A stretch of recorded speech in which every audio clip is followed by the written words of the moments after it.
저는 집이 없습니다. 전셋집에 살다 보니까 첫 입주 때 상태를 유지하기 위해서 매사에 주의를 기울이며 살아가고 있습니다.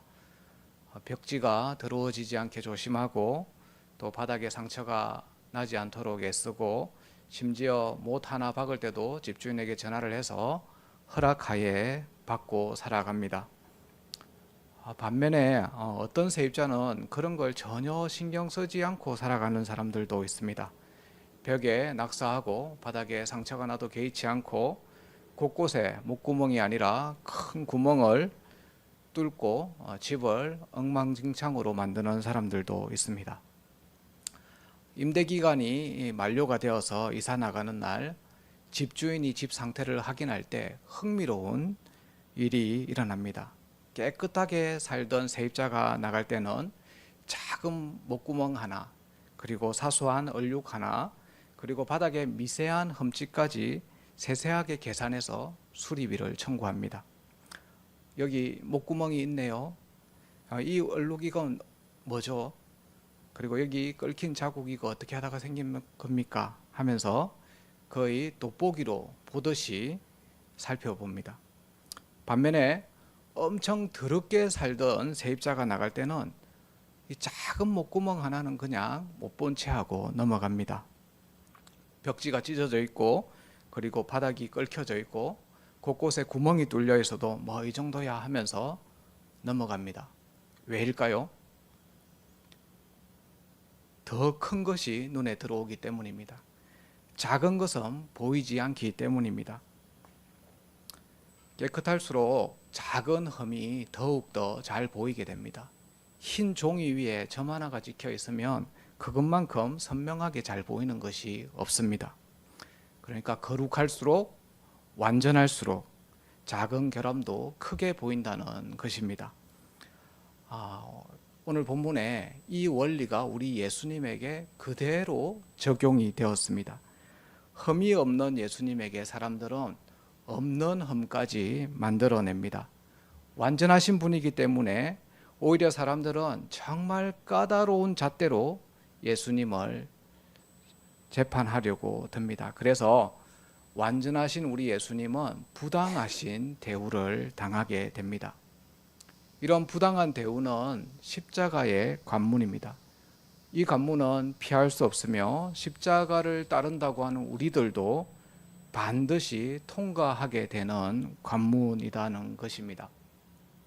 세상 사람들은 우리 기독교인들에 대해서 특별한 기대를 가지고 있죠.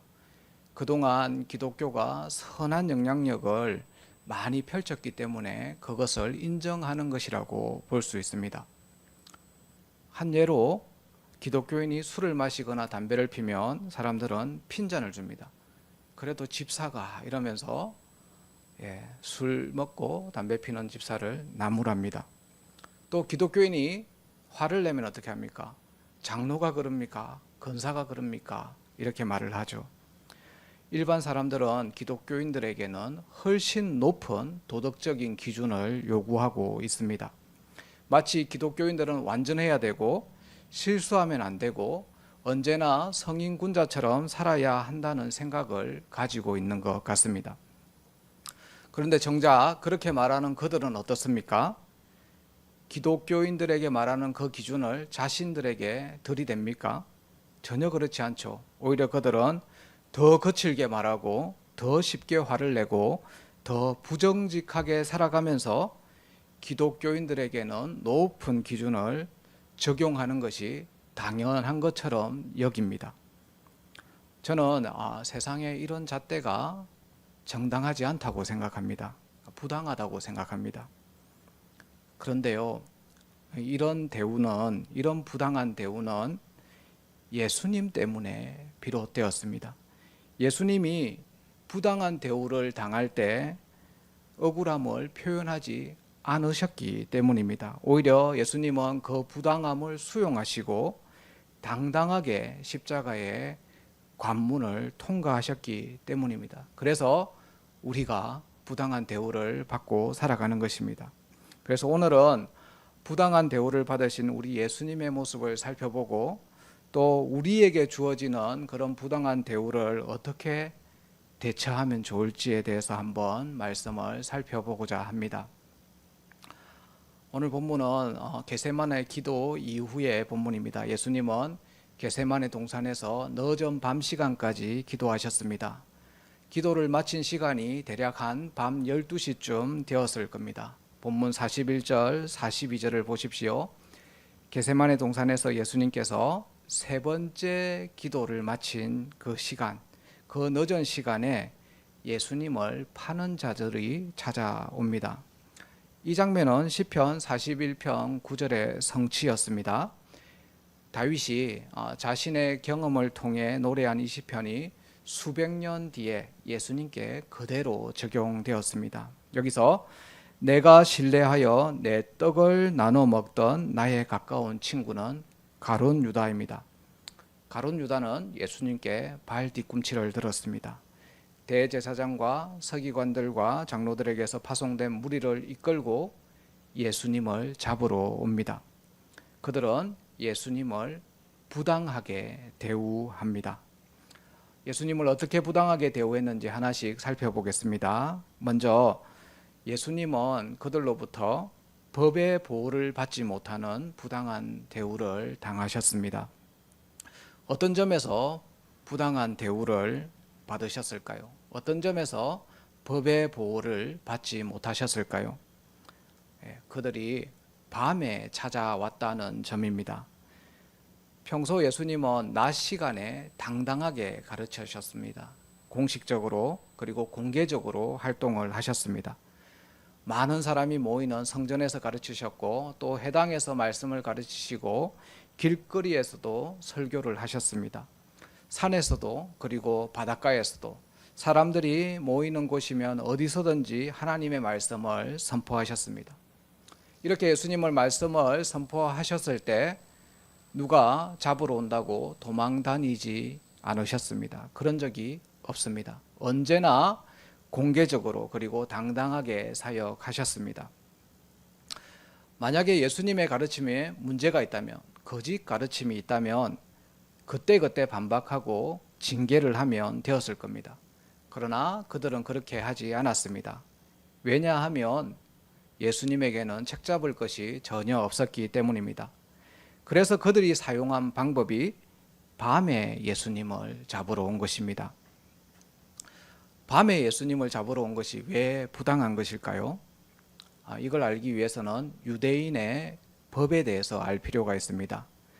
유대인들이 입에서 입으로 전해지는 그 구전율법을 집대성한 것을 미시나라고 합니다. 이 미시나는 당시에 판결을 할 때 판례집어로 사용이 되었습니다.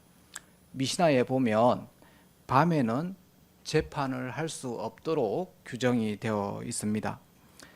재판은 반드시 낮에 열려야 하고 밤에는 재판을 할 수 없었습니다. 또한 안식일이라든지 절기날에도 재판을 할 수가 없었습니다. 그러니까 그들이 예수님을 지금 밤에 그리고 유월절 날에 예수님을 잡아서 재판에 넘긴다는 것은 이 미시나 규정을 심각하게 위반한 것입니다. 다음으로 또 그들은 예수님을 강도대하듯이 하고 있습니다. 43절을 한번 볼까요? 그들은 밤에 예수님을 잡으러 온 것도 모자라서 예수님을 잡을 때 칼과 몽둥이를 들고 왔습니다. 이는 마치 흉악범을 잡으려는 것처럼 무장을 하고 온 것이죠. 예수님을 강도 취급을 하고 있습니다. 이것 또한 미시나의 규정을 심각하게 위반한 것입니다. 미시나의 법에 보면 확실한 증거가 없으면 무죄로 추정해야 한다고 되어 있습니다. 우리가 잘 알고 있는 일종의 무죄 추정의 원칙이죠. 더욱 심각한 것은 65절에 나옵니다. 65절에 보면 그들이 예수님의 얼굴에 침을 뱉고 손으로 얼굴을 가리고 주먹으로 그리고 손바닥으로 뺨을 때립니다. 예수님의 죄가 아직 확정되지 않았는데도 죄인처럼 취급했다는 겁니다. 이것은 예수님에 대한 치욕적인 모독이었습니다. 이런 부당 대우가 어디 있습니까? 예수님은 우리가 잘 알다시피 이런 대우를 받으실 분이 아닙니다. 예수님의 삶은 숨길 것도 없었고 부끄러울 것도 없었고 또 변명할 것도 없으셨습니다. 한마디로 말하면 어느 누구에게도 정죄받으실 분이 아니었습니다. 그런데요, 예수님은 이러한 부당한 대우 앞에서 침묵하십니다. 예수님의 부당한 대우를 대하는 방법은 침묵이었습니다. 예수님은 그들의 부당한 대우에 스스로 아무런 변호도 하지 않으셨습니다. 억울한 것도 호소하지 않으셨고 그들의 불법을 지적하지도 않으셨습니다. 이게 무엇을 의미할까요? 이것은 예수님이 죽음을 피하지 않았다는 것입니다. 다시 말하면 예수님은 잡힌 게 아니라 잡혀 주신 것이었습니다. 우리가 잘 아는 예수님은 12군단도 더 되는 천사를 동원할 수 있는 능력을 가지신 분입니다. 그럼에도 불구하고 예수님은 침묵하고 계시다는 것입니다. 왜 그럴까요? 예수님이 십자가에 죽으셔야만 인류를 향한 그 구원 계획이 이루어질 수 있기 때문입니다. 예수님은 이미 하나님의 뜻을 받아들이기로 결정하신 것입니다. 그래서 예수님은 지금 자신을 변호하지 않으시고 또 무죄임을 증명하지도 않으십니다. 오히려 죄인으로 취급받으심으로써 우리의 죄를 대신 짊어지려고 하십니다. 그런 점에서 오늘 본문에서 예수님이 침묵하신다는 것은 하나님의 그 놀라운 사랑의 표현이다라는 것을 알 수가 있습니다. 지금까지 예수님은 법의 보호를 받지 못하는 그런 모습을 보여주셨습니다. 그리고 우리가 왜 예수님께서 침묵했는지에 대한 이유도 살펴보았습니다. 이번에는 그 반대 상황이 펼쳐집니다. 두 번째는 예수님에게만 과도한 법 적용이 주어지고 있습니다. 그들은 예수님을 야비한 수법으로 체포하기 시작합니다. 44절에 나와 있죠. 그들이 군호를 짜서 예수님을 심판합니다. 여기 나오는 군호는 신호입니다. 유다의 입맞춤이 그 신호였습니다. 바로 사탄의 비열함이 드러나는 신호였습니다. 이것은 사랑의 표현이어야 할 그 입맞춤이 배신의 도구로 사용된 것입니다. 존경의 표시여야 할 그 신호가 그 입맞춤이 죽음의 신호로 사용된 것입니다. 유다가 이렇게 배신한 이유는 여러 가지 복합적인 이유가 있었을 겁니다. 개인적인 탐욕이 채워지지 못한 것에 대한 안타까움일 수도 있고요. 또 예수님에 대한 어떤 실망이었을 수도 있습니다. 그리고 정치적으로 기대한 그 기대가 좌절되었기 때문일 수도 있습니다. 하지만 결정적으로 유다가 이렇게 예수님을 배신한 이유는 유다가 예수님이 어떤 분인지 예수님의 그 진정한 메시아됨을 깨닫지 못했기 때문입니다. 그는 군사적이고 정치적인 메시아를 원했지 십자가의 메시아를 원하지 않았습니다. 이렇게 시작된 예수님의 체포작전은 정언 조작으로 이어집니다. 56절과 58절 말씀을 보십시오. 이는 예수를 쳐서 거짓 정언하는 자가 많으나 그 정언이 서로 일치하지 못함이라. 서로의 정언이 일치하지 않는다고 합니다. 왜냐하면 57절에 보면 거짓 정언을 했기 때문이라고 기록되어 있죠. 그들이 특히 문제를 삼은 것은 3일 만에 성전을 일으킬 수 있는 것에 대한 것이었습니다. 58절에 우리가 그의 말을 들으니 손으로 지은 이 성전을 내가 헐고 손으로 짓지 아니한 다른 성전을 사흘 동안에 지으리라 하더라 라고 했습니다. 이 말씀은 예수님께서 하신 적이 있는 말씀이죠. 그런데 그들은 예수님이 하신 이 말씀을 왜곡하고 있습니다. 너희가 이 성전을 헐라 내가 사흘 동안에 일으키리라 라고 하셨는데 이건 예수님께서 자신의 몸된 성전을 가리켜 하신 말씀이십니다. 십자가에서 죽으시고 3일 만에 다시 부활할 것에 대한 예언의 말씀이었던 것이죠. 그런데 그들은 이 말씀을 고의로 왜곡을 해서 예수님께서 예루살렘 성전을 파괴한다, 예수님께서 예루살렘 성전을 헐어버릴 것이라고 말했다라고 조작을 하고 있습니다.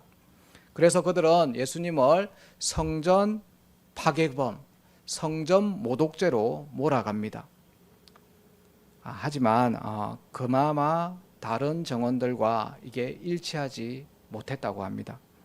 거짓 증거는 결국 일관성이 없기 마련입니다. 이렇게 거짓 증언으로 예수님을 체포하려고 했지만 이에 성공하지 못하자 대제사장 가야바가 직접 나섭니다. 61절 이하의 말씀을 보십시오. 대제사장이 예수님께 네가 찬송받을 이의 아들 그리스도냐라고 물었습니다. 이건 사실 확인 목적이 아니라 이미 예수님을 죽이려고 작정하고 있었기 때문에 예수님의 말실수를 노린 질문으로 볼 수 있습니다. 그때 예수님께서 내가 그니라 라고 대답하시자 그들은 이 대답에 책을 잡습니다. 대제사장은 자기 옷을 찢으면서 어찌 증인을 요구하리요? 보라, 너희가 지금 이 신성 모독하는 말을 들었도다 라고 선언했습니다. 내가 거니라, 이 대답이 왜 대제사장의 심기를 불편하게 건드렸을까요? 예수님은 대제사장의 물음에 그리스도다라고 대답하지 않고 내가 거니라라고 대답했습니다. 내가 거니라, 이 대답은, 이 표현은 하나님의 이름입니다. 출애굽기 3장 14절에 하나님께서 모세에게 나는 스스로 있는 자니라 라고 하신 그 이름이 영어로 하면 I am, 헬라어로 하면 에고 에이미, 한글로 하면 내가 그니라입니다. 그러니까 대제사장은 예수님의 내가 그니라라는 말을 내가 하나님이다 라는 말로 들었습니다. 그래서 그는 신성 모독의 말로 듣고 자기 옷을 찢어버린 것입니다. 대제사장이 자기 옷을 찢은 것은 미시나 규정에 나옵니다. 미시나 규정에 따르면 신성 모독의 말을 듣는 경우에 자기 옷을 찢고 정인이 없이 바로 사형 선고를 할 수 있다는 조항이 있었습니다. 그래서 가야바는 이 조항대로 더 이상 정인을 요구하지 않고 예수님에게 사형을 선포하려고 했던 것입니다. 그런데요, 교회 여러분, 미시나라는 이 유대인의 구전 율법이 더 높은 법일까요? 하나님의 말씀인 모세오경이 더 높은 법일까요? 우리는 하나님의 말씀인 모세오경이 더 상위법이라는 것을 알고 있습니다. 레위기 21장에 보면 대제사장은 자기 옷을 찢으면 안 된다라는 규정이 있습니다. 가야바는 이 더 상위법인 모세오경을 어기면서 더 하위법인 미시나를 적용하고 있는 것입니다. 율법에 대한 적용과 미적용을 자기 입맛대로 했습니다. 헌법을 어기면서 판례대로 재판하려고 하는 어처구니 없는 일이 지금 일어나고 있는 것입니다. 이러한 부당한 대우 앞에서 예수님은 어떻게 반응하셨을까요? 앞서와 마찬가지로 예수님은 계속해서 침묵하고 계십니다. 이렇게 예수님께서 침묵하신 이유는 이사야서 53장 7절 말씀을 성취하기 위해서입니다. 예수님께서는 이사야서 53장 7절 말씀대로 모든 고난을 묵묵하게 받아들이십니다. 우리 함께 이사야서 53장 7절을 한번 읽어보겠습니다. 그가 곤욕을 당하여 괴로울 때에도 그의 입을 열지 아니하였으며 마치 도수장으로 끌려가는 어린 양과 털 깎는 자 앞에서 잠잠한 양같이 그의 입을 열지 아니하였도다. 부당한 대우에 대한 이 예수님의 침묵은 체념이 아니었습니다. 이 침묵 속에는 중요한 뜻이 있었습니다. 이제 하나님께 맡기겠다. 이제 하나님만 신뢰하겠다. 하나님의 뜻이라면 무조건 순종하겠다. 예수님은 잡히신 게 아니라 잡혀주신 것입니다. 지금까지 우리는 부당한 법 적용을 당하신 예수님의 모습을 살펴보았습니다. 이번에는 예수님께서 이렇게 부당하게 법을 적용당하는 모습을 보이실 때 예수님의 제자들은 어떻게 행동했는지를 한번 살펴보려고 합니다. 세 번째로 예수님의 제자들도 예수님을 부당하게 대우했습니다. 먼저 베드로의 반응입니다. 베드로는 칼을 빼서 대제사장의 종의 길을 베버렸습니다. 오늘 마가복음에는 안 나오는데 요한복음에 따르면 그 종의 이름은 말고입니다. 신학자들은 말고가 훗날 예수님을 믿고 교회의 지도자가 되었을 것이라고 추정을 합니다. 왜 그러냐 하면 요한이 한낱 종에 불과한 그 사람의 이름을 구체적으로 적용했다라는 것은 교회의 지도자가 되었을 가능성이 아주 높기 때문이라고 봅니다. 여튼 베드로의 이 행동은 대제사장 일당과 다를 바가 없습니다. 그들이 폭력으로 예수님을 잡으려고 했다면 베드로는 폭력으로 예수님을 지키려고 했습니다. 이에 예수님 말씀하셨죠. 칼을 가지는 자는 다 칼로 망하리라. 단호하게 베드로를 꾸짖었습니다. 베드로의 이 행동은 예수님의 제자들의 행동이나 대제사장들의 무리의 행동이 다를 바가 없다. 도낀 객낀이다 라는 인상을 갖게 했습니다. 이것이야말로 사탄의 교묘한 술수입니다. 베드로의 열심이 예수님의 그 구원 사역을 해방할 수 있음을 보여주는 장면입니다. 베드로만 이랬습니까? 다음으로 나머지 10제자의 행동을 보겠습니다. 모두 한 마음으로 그들은 예수님을 따르겠다고 맹세했습니다. 하지만 실제로 모두 두려움에 사로잡혀서 어둠 속으로 도망치는 장면을 볼 수 있습니다. 그게 50절에 나옵니다. 50절을 보십시오. 제자들이 다 예수를 버리고 도망가니라 라고 기록되어 있습니다.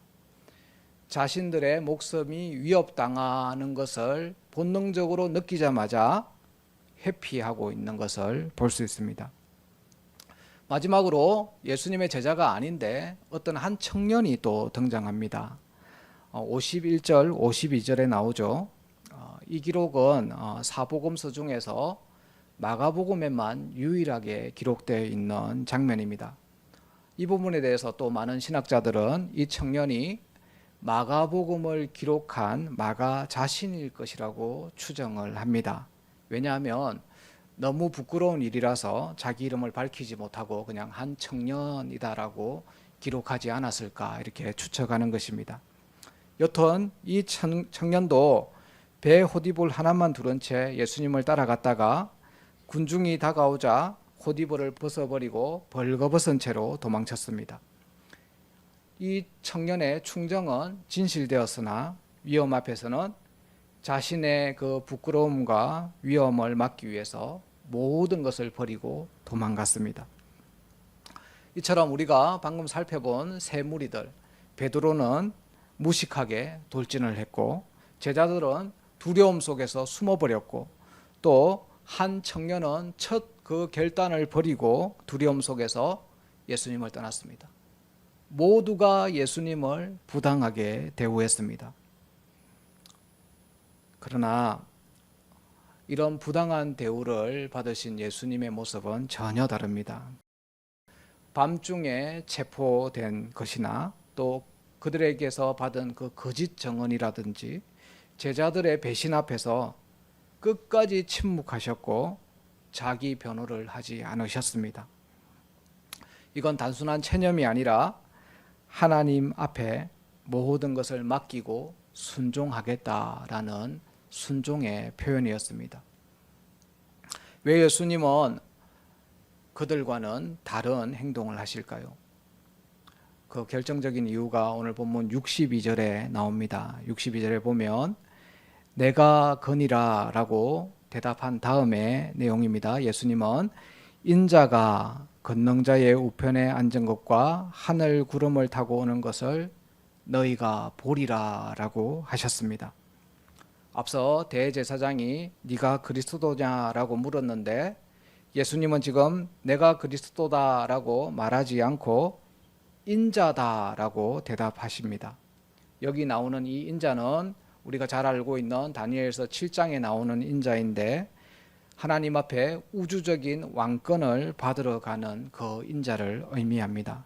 그러니까 이게 무슨 말이냐 하면 예수님은 나는 유대인들만의 메시아가 아니라 온 인류를 구원할 인자다라는 것을 선포하고 계신 것입니다. 유대인들만을 구원할 구원자가 아니라 모든 민족, 모든 백성을 그분께로 돌아가게 할 구원자이다라는 것을 선포하신 것입니다. 그래서 예수님의 이 대답은 자신에게 거짓 증언을 한 그 사람들, 자신을 부당하게 대우한 사람들, 그리고 자신을 버리고 도망한 사람들까지도 모두 구원하겠다라는 사랑의 표현으로 하신 말씀이라는 것입니다. 여러분, 여기서 우리가 무엇을 배울 수 있을까요? 우리 모두는 오랫동안 신앙생활을 해온 그리스도인입니다. 그러나 우리의 실제 모습을 돌아보면 우리는 오늘 본문에 나오는 그 무리들이라든지 베드로라든지 한 청년과 크게 다르지 않다는 것을 느낄 때가 많을 겁니다. 나름 봉사도 열심히 하고 기도도 열심히 하고 전도도 열심히 하니까 잘하고 있다고 생각하지만 작은 손해만 봐도 불평이 나오고 조금만 억울함을 당해도 금시 참지 못하고 내가 옳다고 생각하는 걸 말을 했는데 상대방이 들어주지 않으면 화가 나고 또 잘했는데 인정해주지 않으면 서운해하는 모습이 우리 속에 너무나 많습니다. 근데 예수님은 거짓 증언과 모독 앞에서도 자신을 충분히 변호할 능력이 있으심에도 불구하고 침묵하셨다는 것입니다. 그분은 억울함을 힘으로 해결하지 않고 하나님께 다 맡겼습니다. 그러니까 그리스도인이라는 것은 자신이 당하는 부당한 대우에 대해서는 예수님처럼 인내하고 내려놓을 수 있는 사람이 되어야 한다는 겁니다. 때로 내가 옳을 때라도 반드시 그것을 관철시키려고 하기보다는 하나님의 뜻을 위해서 내려놓을 줄 알아야 합니다. 이렇게 하는 것이 십자가의 관문입니다. 우리가 억울함을 견디고 손해를 감수하고 끝까지 주님을 의지할 때 하나님께서 우리를 통해서 하나님의 뜻을 이루어 가신다라는 것을 믿으시기를 바랍니다. 결론을 맺겠습니다. 부당한 대우는 그리스도인이 피할 수 없는, 십자가의 길을 따라가는 사람이라면 피할 수 없는, 반드시 통과해야 할 관문입니다. 예수님은 완전하셨지만 불법 재판, 거짓 증언, 모욕, 구타를 침묵하셨습니다. 이게 무력해서 그런 게 아니라는 것을 다들 아시죠? 구원 사역을 완성하시려고 순종하셨습니다. 우리도 마찬가지입니다. 우리는 때로 침묵하고 손해를 감수하고 하나님의 뜻에 순종할 수 있어야 합니다. 부당함을 당할 때 인내하는 것은 비굴함이 아니라 예수님을 닮아가는 과정이고, 그 예수님을 닮아가는 길을 계속 걸어가면 그 끝에 부활의 영광이 우리를 기다리고 있을 것입니다. 교회 여러분, 그러므로 부당한 일을 당할 때마다 오늘 본문의 예수님의 모습을 기억하시면서 그 부당한 관문, 그 길을 묵묵히 헤쳐나갈 수 있는 우리 모두가 되어지기를 간절히 바랍니다. 우리 함께 229장 찬양하고 기도 시간을 가지겠습니다. 229장입니다.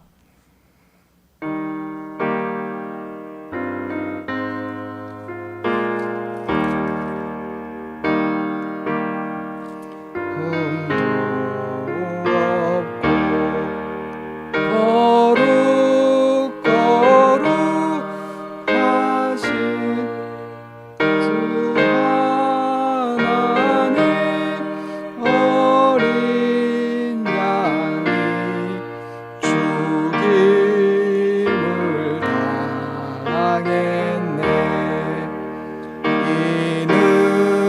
날 위하여 십자가 위에서 못 박히사 깨뜨리신 주님의 몸일세.